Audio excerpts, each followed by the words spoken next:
Hello everyone, welcome to once again Education Rise and today we will discuss some prepositions।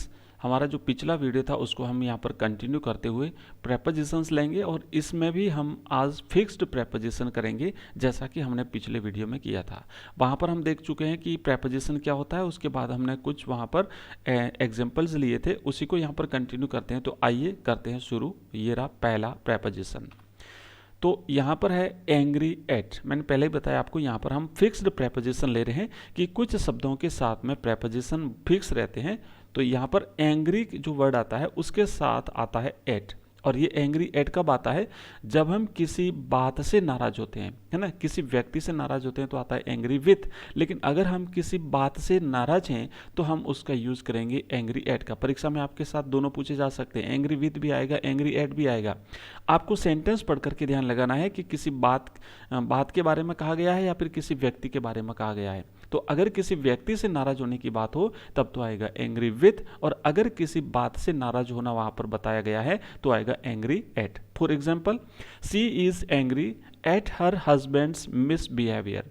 वह अपने पति के दुर्व्यवहार पर जो है वो नाराज है। तो यहाँ पर पति के दुर्व्यवहार पर नाराज है, इसीलिए आया है एंग्री एट। और अगर होता कि वो अपने पति से नाराज है तो आता she is angry with her husband. तो इतना ही आता, ठीक है, याद रखिएगा। यहाँ पर पति के मिसबिहेवियर पर नाराज है तो आएगा angry eight. Number 2, ashamed of. Ashamed of का मतलब होता है किसी बात अथवा किसी कार्य के लिए शर्मिंदा होना। असेम्ड ऑफ का मतलब होता है शर्मिंदा होना।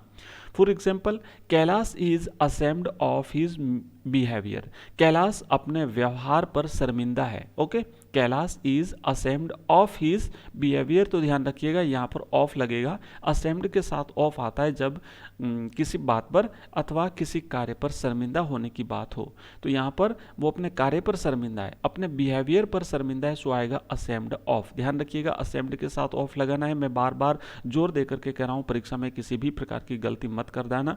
वहाँ पर मिलते जुलते रहते हैं और अपन कंफ्यूज हो जाते हैं कि ये लिखूँ या ये लिखूँ, तो वहाँ पर गलती हो जाती है। ध्यान रखिएगा, अगर किसी बात पर किसी व्यक्ति पर अगर शर्मिंदा होने की बात हो तो वहाँ पर लिखेंगे असेम्ड ऑफ।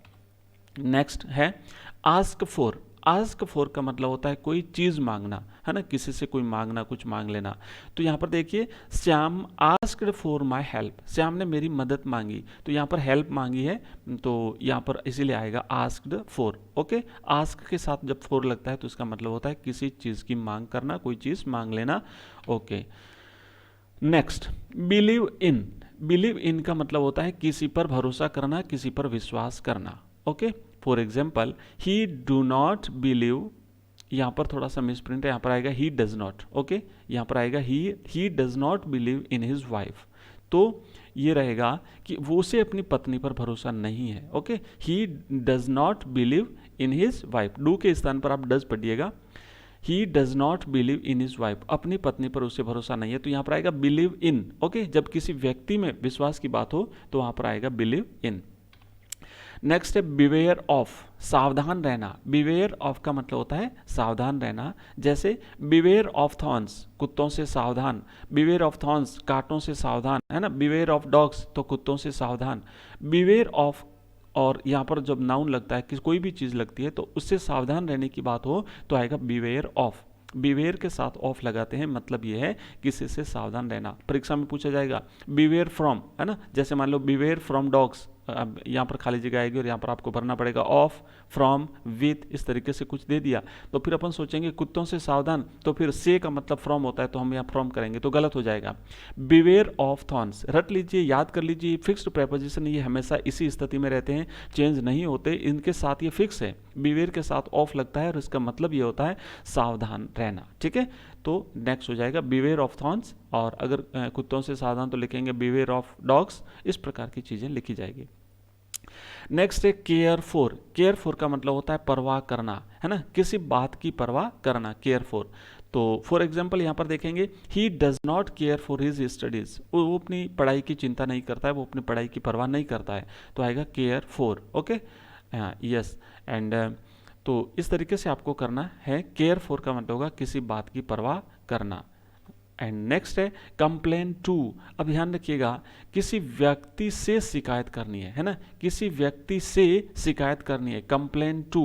तो इसका रहेगा she will complain to the principal, वह प्रिंसिपल से शिकायत करेगी। कंप्लेन विथ भी आता है, कंप्लेन अगेंस्ट भी आता है। तो ध्यान रखिएगा, कंप्लेन अगेंस्ट है तो होगा किसी व्यक्ति के खिलाफ शिकायत करना, और कंप्लेन टू है तो इसका मतलब होगा किसी व्यक्ति से शिकायत करना, she will complain to the principal. अगर यहाँ पर होता she will complain against principal तो इसका अर्थ हो जाता कि वो प्रिंसिपल के खिलाफ शिकायत करेगी, और यहाँ पर है प्रिंसिपल से शिकायत करेगी। ठीक है, तो कंप्लेन टू किसी व्यक्ति से शिकायत करना, और कंप्लेन अगेंस्ट या देखिए आ गया कंप्लेन अगेंस्ट, यहाँ पर है किसी व्यक्ति के विरुद्ध शिकायत करना, है ना, किसी व्यक्ति के खिलाफ शिकायत करना। तो आएगा she will complain against you, वो तुम्हारे खिलाफ शिकायत करेगी।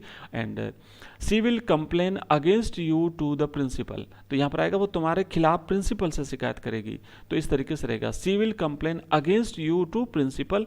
तो ये एक बार तो पहले आएगा कंप्लेन अगेंस्ट, और फिर यू के बाद में फिर आएगा कंप्लेन नहीं आएगा, डायरेक्टली टू प्रिंसिपल। तो इस तरीके से याद रखिए, कंप्लेन टू किसी से, एंड कंप्लेन अगेंस्ट किसी के खिलाफ, किसी के विरुद्ध। नेक्स्ट है डाई ऑफ। डाई ऑफ का मतलब होता है किसी बीमारी से मरना। डाई फ्रॉम नहीं आएगा, याद रखिएगा, या फिर डाई टू नहीं आएगा। तो इस तरीके से चीज़ें जो है थोड़ी मिलती जुलती रहती हैं और वो हमें कंफ्यूज करती है, याद रखिएगा। डाई ऑफ का मतलब होता है किसी बीमारी से मरना। The poor man died of cancer, गरीब कैंसर से मर गया। Okay, the poor man died of cancer, तो डाई ऑफ यानी किसी बीमारी से मरना। नेक्स्ट है ड्यू टू। ड्यू टू का मतलब होता है के कारण। ओके, ड्यू टू यानी के कारण।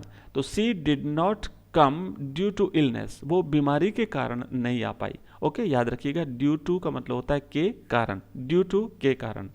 तो इसका मतलब है कि बीमारी के कारण वह नहीं आई, बीमारी के कारण हम कहीं जा नहीं पाए, या और भी कारण हो कि के कारण ऐसा नहीं हुआ या ऐसा हुआ, तो वहाँ पर आएगा ड्यू टू। ओके, तो ये थे हमारे आज के कुछ प्रेपोजिशंस, और नेक्स्ट वीडियो में भी हम इसे कंटिन्यू करेंगे। साथ ही साथ कुछ रूल्स वाले जो प्रेपोजिशंस हैं, ऑन, एट, बिफोर, आफ्टर, ये भी हम नेक्स्ट वीडियो में लेंगे।